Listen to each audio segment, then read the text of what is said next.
نحمده ونصلي ونسلم على رسوله الكريم اما بعد فاعوذ بالله من الشیطان الرجیم بسم اللہ الرحمن الرحیم فسيرى الله عملكم ورسوله والمؤمنون آمنت بالله صدق اللہ العظیم۔ میرے معزز سامعین کرام، السلام علیکم ورحمۃ اللہ وبرکاتہ۔ آج کا موضوع سخن ہے کہ قبر اہل قبر کے ساتھ کیا سلوک کرتی ہے۔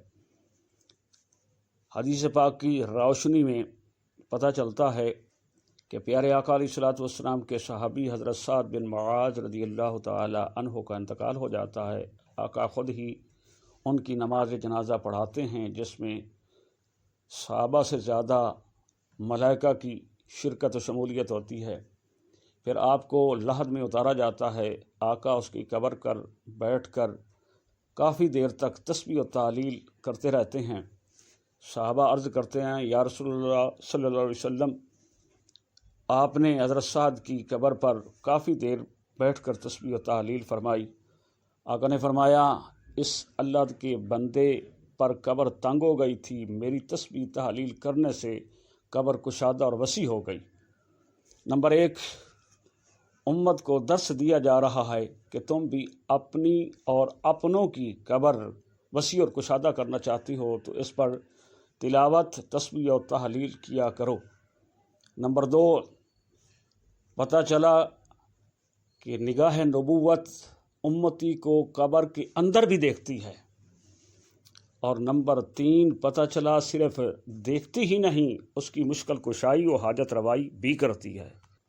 آقا نے فرمایا، یہ اللہ کا بندہ پیشاب میں احتیاط نہیں کرتا تھا، اس وجہ سے، اس صغیرہ گناہ کی وجہ سے اس پر قبر تنگ ہو گئی۔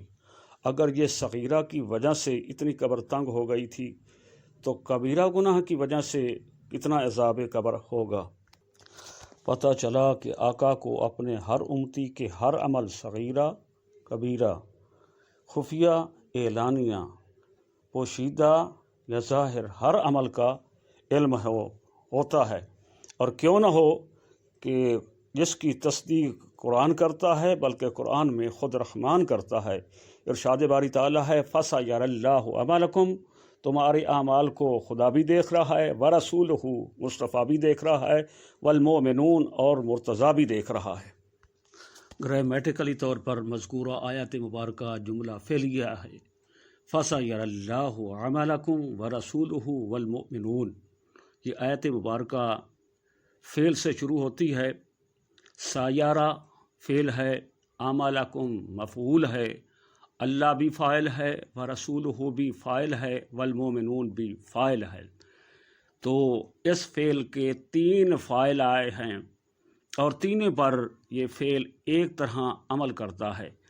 تو اس کا مطلب یہ ہوا کہ جس طرح اللہ دیکھ رہا ہے، خدا دیکھ رہا ہے، اسی طرح مصطفیٰ دیکھ رہے ہیں، پھر اسی طرح ہی مرتضیٰ دیکھ رہے ہیں۔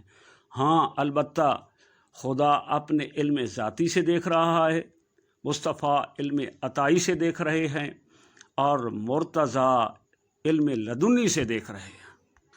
قرآن مجید فرقان حمید سے بڑی کوئی دلیل نہیں ہو سکتی۔ سیدنا فاروق اعظم رضی اللہ تعالیٰ عنہ فرماتے ہیں، اگر تمہیں کوئی قرآن سے دلیل پیش کرے تو اس کے سامنے حیل و حجت سے مت کام لو، ورنہ خارج از اسلام ہو جاؤ۔ اس ایک واقعہ سے ہمارے کئی ایک مسائل حل ہو گئے۔ آج کے لیے یہ درس کافی ہے، اسی پہ اکتفا کرتا ہوں۔ خدا سے دعا کرتا ہوں، آپ سے التجا کرتا ہوں، اب جس کے جی میں آئے پائے وہ روشنی ہم نے دیا جلا کے سر عام رکھ دیا۔ وما علیہ الا البلاغ المبین۔